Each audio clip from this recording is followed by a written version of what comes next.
Hey, how you doing, paisanos? Welcome to the World History Addicts podcast, a show where we discuss global politics and history from a social and anthropological lens. My name is Devon, but today I'll be your host, Don Genzini. This is the third and final part of the Italian history trilogy. We'll be talking about the Italian Empire and why so many of us moved from Sicily to New York City. We'll be talking about Il Duce Benito Mussolini and how he made Italy an offer it couldn't refuse. And we'll also talk about the path the old country took after the war to today. Thank you for tuning in, and if you think there's a better history podcast out there, forget about it.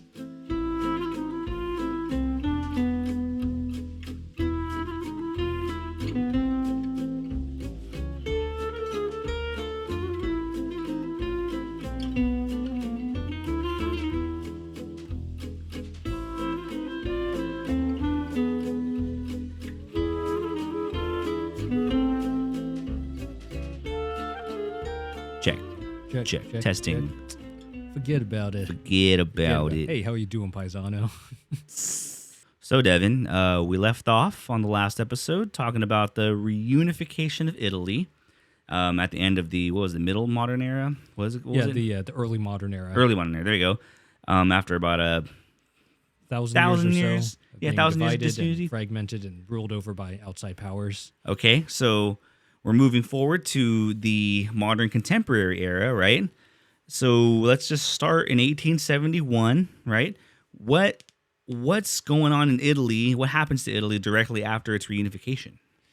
Yeah, so Italy in 1871 was a newborn nation. Now, the Roman Empire had already been around, but that was, I think, somewhere in the ballpark of around like 1,500 years before that. So it's a very ancient empire, but one of the takeaways, though, I think, is that Italy's northern side, which is really the dominant side of Italy, now inherits this mess of southern Italy because the southern Italians are a lot poorer, they're much less developed, and there's a lot of stereotypes that they're just criminals kind of by nature because that's where the mafia lives, in southern Italy, not just Sicily, but also in like Calabria and even when the mafia isn't there, there's just lots of poverty, there's lots of crime, it's a backward kind of place.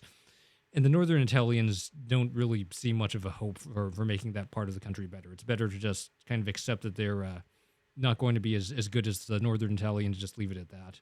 Okay. And this, of course, leads to a huge mass migration from southern Italy to places like the United States in the late 1800s, early 1900s.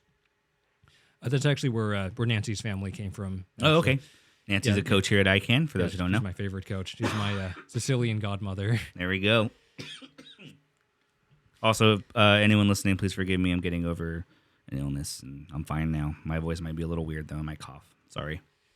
Yeah. Okay, so got all that going on. Yeah, so there's this mass migration from southern Italy, but at the same time, there is progress coming to the whole country because the 19th century is really the industrial century. There's it begins in the 1700s, so the 18th century with Britain.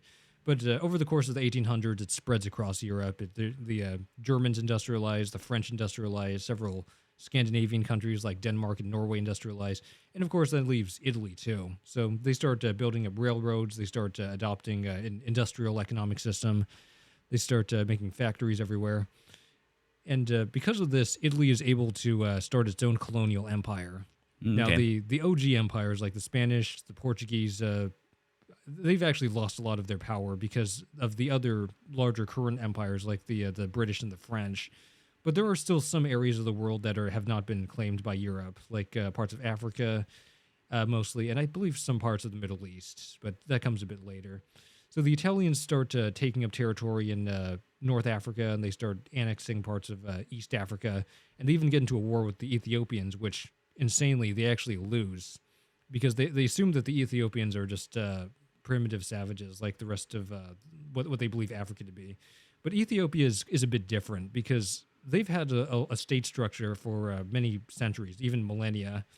And not only that, but they're actually Orthodox Christians. They're not just animists or pagans of some kind. They have a connection to the Christian world, and they can actually leverage that to ask the Russians for weapons. Oh, wow, okay. So when the Italians go up against Ethiopia, they're not just going up against a group of tribal warriors. They're actually going up against a semi-modernized military, and they end up losing. Okay. Yeah, so from there, they but they still keep trying to take over more of Africa as the 19th century comes to an end and the 20th century begins. They actually get into a war with the Ottomans too, and they actually managed to win from 1911 to 1912.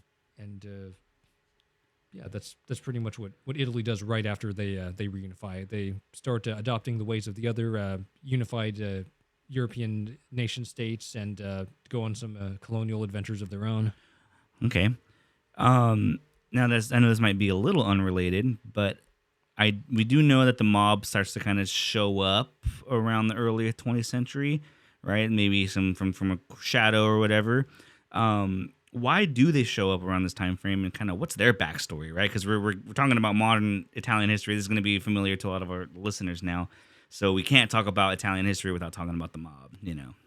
Yeah, now the mob's backstory is very interesting because technically they've actually been around for much longer than just the early 1900s or even the 1800s, because a lot of it really stems from Sicily's social structure. It's not a society with a top-down centralized government. It's more of an island that's shared between many different extended family clans, and this family system goes all the way back to the Middle Ages. Italy actually used to be ruled over not by other Europeans, but by this North African Arab dynasty called the Aghlabids from about 800 to 909 AD.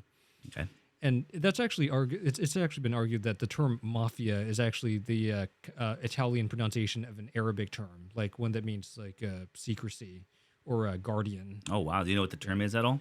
The thing is that there are lots of different terms, and etymologists, linguists haven't actually found much of a consensus on it, but it's heavily suspected that it comes from an Arab term. Okay. All the way back in the Middle Ages. That's really interesting. So it's really only in the late 1800s, because by this point, Italy is now no longer just a set of disunited duchies and city-states and foreign territories territories that are controlled by foreigners. It's now a unified nation-state. And because of that, and because of the mass migrations, the mob starts moving from southern Italy, where they're more of a local phenomenon, to places like the United States, and where they become a global phenomenon. Yeah. So really, they've always been there. It's just that they became much more visible and much more influential during the late 19th century. Okay.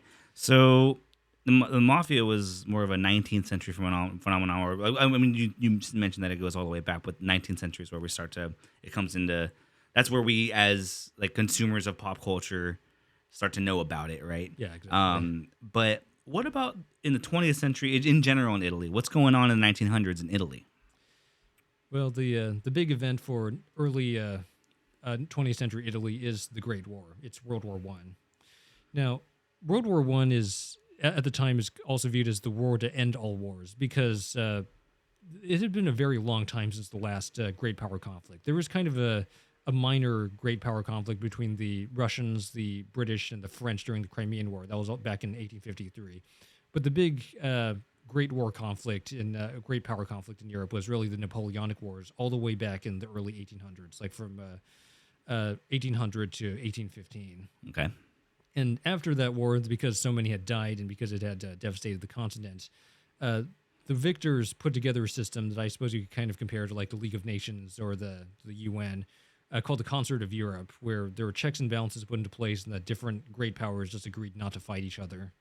And for a while, that actually worked because, of course, the British were the reigning power, because their conflict with the French was kind of the bipolar conflict of their day. They were fighting over world domination against France, and they won, so they became the sole superpower of the 19th century. It's why it was called Pax Britannica, the British peace.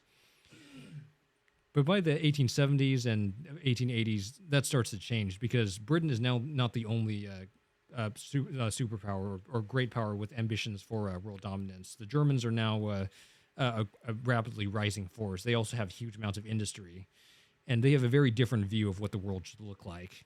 So the Germans start agitating. They start to, ever since the Prussians unified Germany, they've just gotten more and more aggressive. And because of this, the concert of Europe starts to fall apart. Europe has a defensive alliance system where different powers like the French and the British and the Russians and even Japan agree to defend each other in case someone else attacks them. And eventually that's what draws much of Europe into this war, because a localized conflict in the Balkans, where a Serbian rebel shoots an Austrian archduke, eventually spirals into a battle between many great powers, Okay. because suddenly the Russians step in and argue that the Austrians shouldn't be allowed to just kick the Serbs around because they're a fellow Slavic people. But of course, the Germans are jumping on this as an opportunity, because they want to just take more land from Russia and from Eastern Europe in general, just so they can expand their German empire. Okay. But of course, the British don't want this, because they're a sea power, and they don't want the continental European system to become unified against them. So they jump in, and so do the French, and the Germans invade Belgium, which really forces the British to step in. And eventually that drags the Americans in too, because the Germans don't know when to stop, and they start attacking anyone who supplies their enemies in the Allies. And of course that leads into why Italy got involved, because at this point they're rising, but they're not really a great power in the same sense that, say, Germany is. The thing is, the Italians don't actually know which side to join, because whenever you have a large conflict like this, if you're one of the big powers, then chances are your side is one of the major sides, just by virtue of different countries supporting you. But if you're one of the smaller powers, you can choose to remain neutral, or in the case of Serbia, you can't really remain neutral because you're being attacked first to begin with. Mm. But you can also be an opportunist and just choose whichever side you believe will win and reward you for supporting them by giving you something that you want. And that's what Italy does. There's some land in the Balkans that the Italians want, and that land is being occupied by the Austro-Hungarians. So they decide to side with the British, and they make some alliances and agreements with them that will allow them to take the land after the war. So they go to war and they fight off the Austro-Hungarians. But the problem is the northern border, which is where they're fighting them, is there's a river, and the Austro-Hungarians have the high ground, like in Star Wars. You know, I was gonna say, just like Obi-Wan Kenobi. Yeah, so and this is at the Isonzo River. So the Italians and the Austrian Hungarians are just beating each other up around this river. There's something like 12 separate battles over this river. Okay. And the Italians aren't able to get the upper hand. And this is despite them relying on this special forces type group called the Arditi. They're like elite Italian soldiers. Oh, yeah. They're all individually trained in the art of fencing, so they're very deadly with their knives. And in a way, they're kind of pioneers of later special forces troops, because they're not there to just attack in mass. They're there to attack strategic targets. Yeah. And they use lots of light weapons and with an emphasis on firepower. They don't use like heavy rifles or long range weapons. They get up close with like pistols, knives, bombs, those types of weapons. The dirty fighting. Yeah. So they're like shock troops. And Italy is on the winning side, because eventually the Central Powers get worn down by the Allies, even though for example, Russia actually ends up getting kicked out of the war because they have a revolution towards the end in 1917 where the communists take over and actually pull Russia out of the war. But Italy is on the winning side, even though they didn't contribute all that much to the actual victory. Yeah. And in the peace negotiations, they feel cheated because they wanted more land than what they actually got. Yeah, what did they end up getting? Do you know? Can you quantify how much of Austria-Hungary that they got? Not very much. I think they got a few border provinces, and that's about it. I mean, they didn't even get the city-state of Fiume, which is actually later a controversy that stirs up in the 1920s. That's actually one of the reasons why Mussolini gets into power. Okay. But yeah, so they have their own kind of post-war myth. Like Germany has the stab in the back myth, and that's the view that Germany could have won the war if they weren't betrayed by internal forces within Germany itself, like communists, anarchists, traitors, and especially eventually the Jews. That's the group that they hone in on during like Hitler's rise to power. But in the Italy side, even though they won the war, they still feel cheated. They call it the mutilated victory. It's like they won, but they were cheated out of the land that they deserved. Japan kind of has a similar kind of outlook on the war because they were also on the Allied side. Yeah. They actually fought against the Germans in the Pacific and took a lot of their land, but they still felt cheated by the post-war negotiations. Wow. And that's eventually why they start to slide further and further into extreme nationalism and end up becoming part of the Axis in World War II. Wow, it makes a lot of sense. It almost seems that like in my education, I mean, we all in the public school, at least, like I receive a very poor education about history, and it's very westernized and stuff like that. But you almost it almost like implies that like Italy or Germany are like just irrationally like being crazy guys, being the bad guy because they're inherently bad. But you like you see that no, like while they were wrong to put the blame on Jewish people or put the blame on, and I don't know, like the I guess go about it in a very bad way. The reasons why they fell into fascism and fell into all this are almost like rational.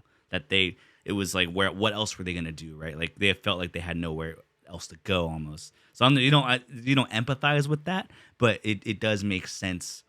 It paints a clearer picture the way you say it. You know, with particularly Germany and Japan or Italy and Japan. Yeah, because they were following the nationalist trajectory of the time. Because Yes. nationalists, I think in the last episode I covered this. Nationalism started off as not some type of supremacist movement, but more as like a liberation movement for the people who actually live in a territory. Because before then, it was the monarchs who ruled, and the monarchs didn't have to actually be a part of the people. They could be from an outside group who just married into power.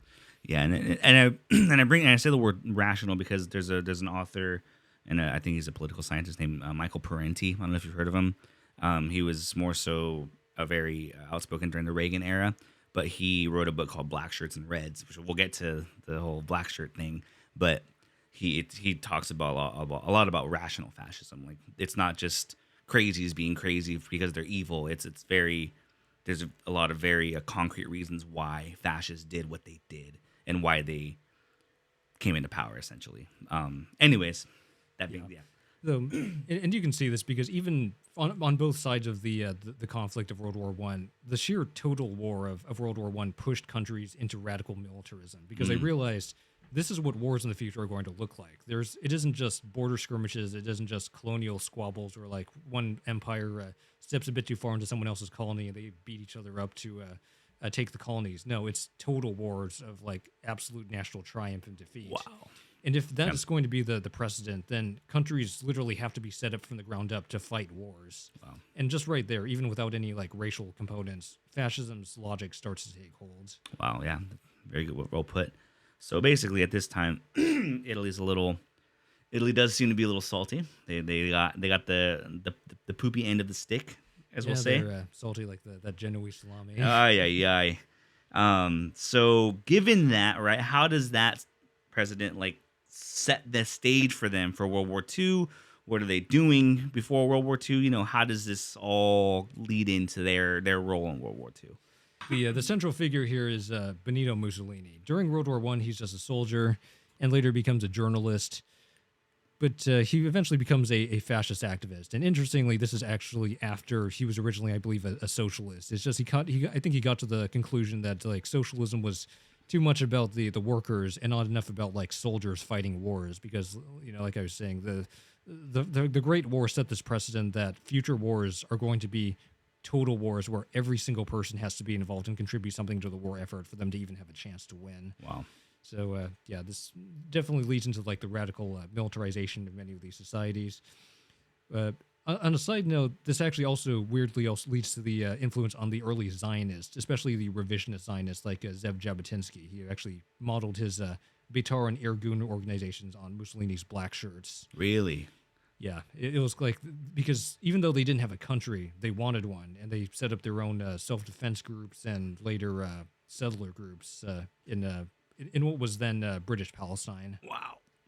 Weirdly enough, Mussolini was also the co-founder of Vatican City, because after his march on Rome, where he became Il Duce, I guess that was like Italy's Jan 6th protest back in the day. Yeah, okay. What? He became Il Duce? What's Il Duce? Il Duce it's kind of like Italy's version of Der Führer, like the supreme leader. Oh, gotcha. Yeah, All right. Duce literally means just the leader in Italian. Yeah. So Mussolini is now the supreme leader of Italy, but he still has to make deals with other parties because, you know, he no ruler truly rules alone. You have to get support by the people, even if it's not a democratic society or system. So he actually makes a deal with the Vatican or with the Pope to create Vatican City, because the Pope was actually defeated all the way back in 1871 under by the United Kingdom of Italy. Yeah, okay. But because the Pope was not willing to admit this, he kind of went into cope mode for the next like 50 to 60 years. That's right.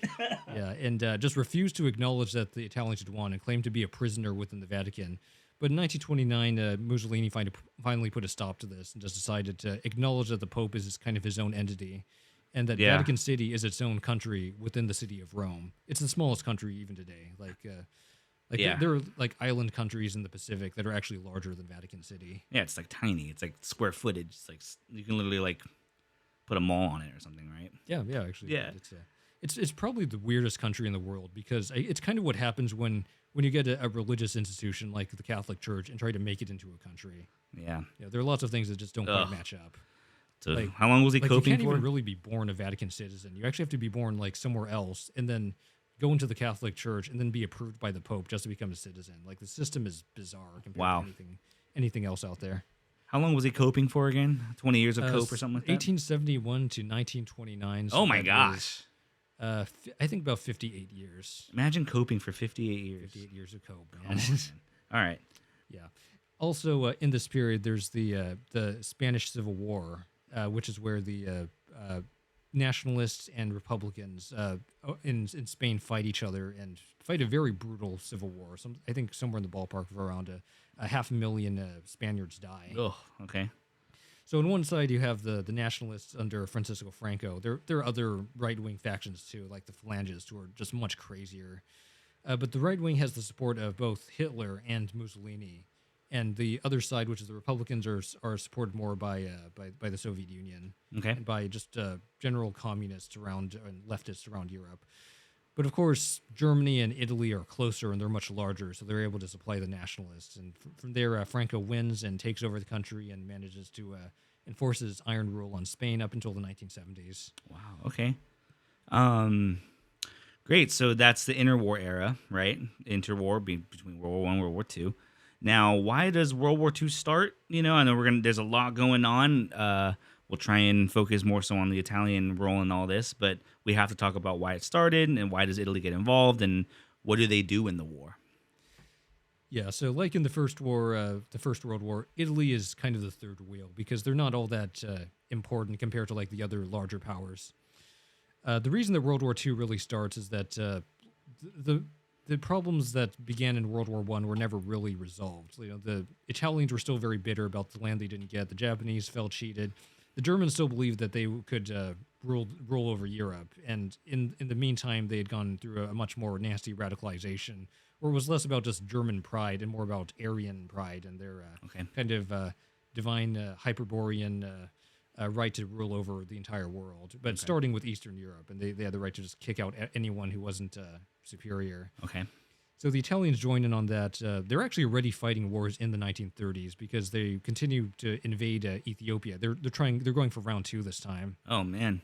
They don't learn their lesson, do they? No, and unfortunately for this time, the Ethiopians, even though they fight very bravely, they're not able to stop the Italians because this time they're going up against tanks and poison gas bombs. Yes, The okay. Italians just exterminate entire villages by just dropping poison gas on them. All right. It's really brutal, and they end up getting kicked out of the League of Nations for this because they're not supposed to be just wholesale invading countries. Okay. But the Italians don't care at this point because they don't really care about what the League of Nations has to say. Yeah.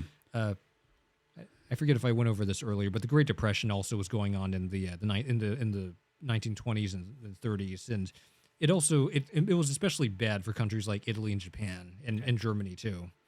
It was bad for everyone involved. It wasn't a fun time, but it was especially bad for them, and I believe this also led to the radicalization to the point that you just couldn't trust the international system, and it was just kind of every country for itself. A very dog-eat-dog kind of way of viewing everything. That'll radicalize you for sure.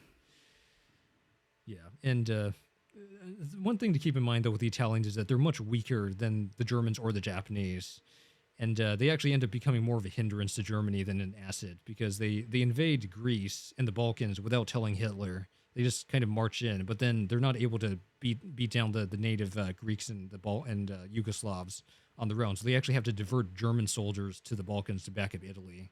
Yeah. And I think a similar deal kind of goes down in North Africa because that's the Italians also fight off the Americans and British in North Africa. But it ends up being the Germans who do the bulk of the fighting because the Italians are just not really a match for Britain or America. So can we like it's kind of like known in my mind, you know, it's kind of known that like Italy was kind of like the younger illegitimate stepson of like not stepson but like partner I guess of the Nazis of Germany, the big power, right? Why was Italy kind of subpar, if that makes sense? Like why did they keep getting like their butt kicked? Like well, how come they weren't as effective in World War II as like not as Japan or Germany? Well, the thing is, I think Italy industrialized a bit later, so they weren't able to produce as much. I don't think they had as much access to resources. Okay. I don't think they had the same esprit de corps that the Germans or the Japanese had, because maybe a while back, and like during the Roman era, they had some of the finest soldiers in the entire world. But since then, I don't believe they had the same military tradition that Germany or Japan had. You know, they were very aggressive and had almost their entire society built up over the idea of being a soldier to Yeah. defend the nation and defend the race. So, yeah, Italy was just not anywhere near as strong. And the thing is, too, they think they're much more of a colonial empire, like the Spanish. They're more geared to like fighting off much weaker enemies, Okay. like or natives in like Africa, as opposed to invading other European powers in Europe or Asia. Yeah. So that's why they're much weaker, and that's also why they actually end up getting taken out before either of the other two Axis powers. Yeah, I didn't know that. Yeah, the Americans invade in 1943, and Italy eventually, like the Italian kingdom collapses. The southern side ends up supporting America. Mussolini actually ends up being executed. Communist partisans find him, shoot him, and then hang him upside down. Yeah, But wasn't he and his wife like disguised as like communists? Weren't they like? Did you know about that at all? I think they did have to go through some disguises. Like there was actually this famous German commando named Skorzeny, who actually had to smuggle Mussolini out of this bunker. He had actually gotten arrested by the Italian police because the king of Italy, who I think finally managed to retake power, Yeah. after the invasion by the Americans, actually had him arrested. Oh wow. Okay. So, but he broke out of power. But then he was just found by the communist partisans, and they shot him. So, Okay. but even without Mussolini, the Germans just occupied northern Italy and set up the Italian Social Republic. Yeah. They just had more Italian fascist puppets controlling that country. But even then, they weren't able to stop the Americans, so they ended up losing the war. Okay.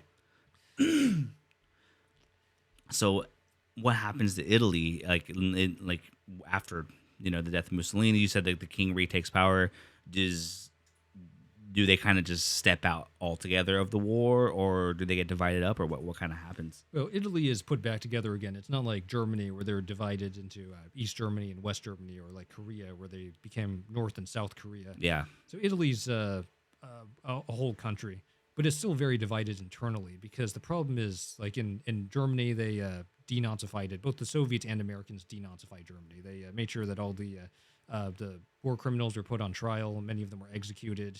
They were definitely removed from any position of power.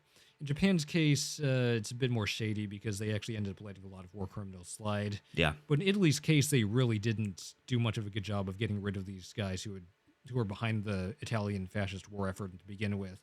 So the justice wasn't really done for them. They still remained in power in some cases. They were still influential. So this leads into the Years of Lead, which is a kind of internal struggle within Italy. They're right-wing and left-wing terrorists who are killing each other in the streets of Italy. What year frame is this? This is from 1968 to about 1988. Okay. So most of the 70s, late 60s, into like the 1980s. Got you. Yeah, and it gets deadly too, because the deadliest attack was at a Bologna train station where 85 people died and another 200 people were wounded. So you say it's left wing factions and right wing factions fighting each other during the Years of Lead? Yeah, with the police kind of acting as like the mediator, trying to shut down both of them. Wow. Okay. But I think they're trying to shut down the left a bit harder, because the fear was that the Soviet Union, or just communists in general, would use them to gain a foothold in Italy. So they actually ended up backing the fascists. Yeah. Okay, so that brings us into the 60s and 70s. So I mean, where's Italy at today, right? I mean, that 60s and 70s is about 50 years ago from now, but I mean, in the grander scheme of things, I mean, we've been talking about Italy since the Roman Empire. So in the grander scheme of things, it's relatively recent. Where are we at today, and what can we take away from the modern contemporary history of Italy? Yeah. So since the 1980s to the present, there's been the migrant crisis and there's the COVID-19 epidemic, Hmm. which is not great for Italy. It was especially the COVID pandemic was especially bad for Italians. Lots of them died, Wow, especially in Rome. It was a pretty bad time to be an Italian. that's horrible. The migrant crisis isn't just Italian, and because it affects pretty much all of Europe. Okay. Like the British, the French, Germans, especially. There have been many people across from Africa and the Middle East just pouring into Europe to flee various civil wars Yeah. and terrorists. Okay. Many of them are economic migrants too, but I mean, it's like there's this very wealthy continent just to their north across the sea, so it's a very tempting target for them to go towards. Okay. But this also led to the resurgence of the far right and extreme nationalists, Yeah. to the point that they actually elected a prime minister who openly praises Mussolini, Crazy. named Giorgia Meloni. So Italy's in a really weird position right now, despite being in the West. It's still very far right. But I'm glad you're explaining it this way because there's almost this narrative that like fascism was just defeated in World War II and that it could never come back, right? But it also points to just how messy and complicated these things are. Like, just because the war ends or just because some certain big thing ends, it doesn't mean that it's really over, right? Like, the fallout needs to happen, and then there's like little, like, what's it called? Like all the I don't know what the word would be, like the nuances of like people fighting over power. Like it's all connected in this big web, right? And there's like pockets of time where it's like really a lot happening, and then there's pockets of time where it's all kind of just spread out and nothing's really going on. But even in that time, it's never really over, if that makes sense. And why I'm saying that is because we talk about how, right, fascism was defeated in World War II, but then after World War II we have the years of lead. It's still fighting. The people are still fighting each other, right? But then we even have in today's realm, we have someone like Giorgia Meloni coming to power, right? It's like, does that make sense? Am I making sense? Like, it's just, Yeah, it's all seems connected. The struggle never really ends. Yeah, yeah. And I suppose that's actually one very prescient lesson that if you don't confront the ghosts of your country's past and you don't acknowledge it and try to get rid of them, they'll continue to haunt the society. They haunted Italy in the years of lead, and they're continuing to haunt them today with Giorgia Meloni and the rise of ultranationalists in Italy. Mm-hmm. Okay. Yeah, what are some takeaways? What do we got? Another broader takeaway, because this is the last episode of the trilogy. So summing up everything, Italian history, I would say, really shows kind of a microcosm of Western or even world history, because it shows the end of the glorious and heroic classical age, and it shows it's transitioned into the much more fragmented and kind of regressed era of the Middle Ages, where much of the ancient knowledge had been lost, and then into the modern age of the Enlightenment and nationalism. And of course, now we have the modern age of how global capitalism works and kind of the breakdown of the status quo with all these radicals popping back out of the woodwork. Yeah. So yeah, it's kind of a reflection of Western history particularly, but world history more broadly. Yeah, of course. How Italy has evolved over time. At one point, not even really being a state, more of a geographic area than any kind of like cultural identity. Absolutely. Yeah.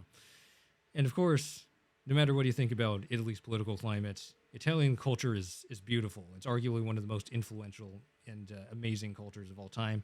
And if you don't think it is, forget about it. Thanks, Devin.